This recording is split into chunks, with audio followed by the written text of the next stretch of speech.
പെരിയ ഇരട്ടക്കൊലക്കേസ് നടത്തിപ്പിന് വീണ്ടും പണപ്പിരിവ് സിപിഎം നിർദ്ദേശം നൽകി. ഒരംഗം 500 രൂപ നൽകണമെന്നാണ് നിർദ്ദേശം. കേസിൽ നിയമ പോരാട്ടം നടത്താൻ പാർട്ടി അംഗങ്ങളിൽ നിന്നും മാത്രമാണ് പിരിവ്.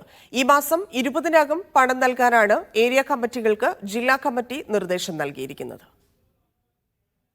പെരിയ ഇരട്ടക്കൊലക്കേസിൽ ശിക്ഷിക്കപ്പെട്ട നേതാക്കൾ ഉൾപ്പെടെയുള്ളവർക്കായി നിയമപോരാട്ടം നടത്താനാണ് സിപിഎം വീണ്ടും പണം പിരിക്കുന്നത്. പാർട്ടി അംഗങ്ങളിൽ നിന്നാണ് പണപ്പിരിവ്. ഒരംഗം 500 രൂപ നൽകണം. കൂടാതെ പാർട്ടി നിയന്ത്രണത്തിലുള്ള സഹകരണ സ്ഥാപനങ്ങളിൽ ജോലി ചെയ്യുന്നവർ ഒരു ദിവസത്തെ വേതനവും നൽകണം. ജില്ലയിൽ 28,970 അംഗങ്ങളാണ് സിപിഎമ്മിനുള്ളത്.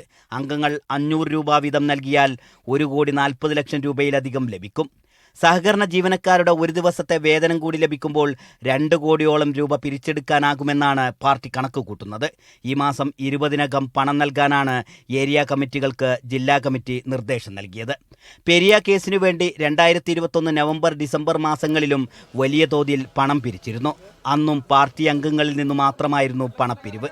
കേസിൽ 10 പ്രതികളെ CBI കോടതി ജീവപര്യന്തം തടവിനും മുൻ MLA KV കുഞ്ഞിരാമൻ, ജില്ലാ കമ്മിറ്റി അംഗം K Manikandan, Uduma area committee അംഗം KV ഭാസ്കരൻ, പാക്കം മുൻ ലോക്കൽ സെക്രട്ടറി രാഘവൻ വെളുത്തോളി എന്നിവരെ 5 വർഷം തടവിനും 10,000 രൂപ വീതം പിഴ അടക്കാനുമാണ് ശിക്ഷിച്ചത്.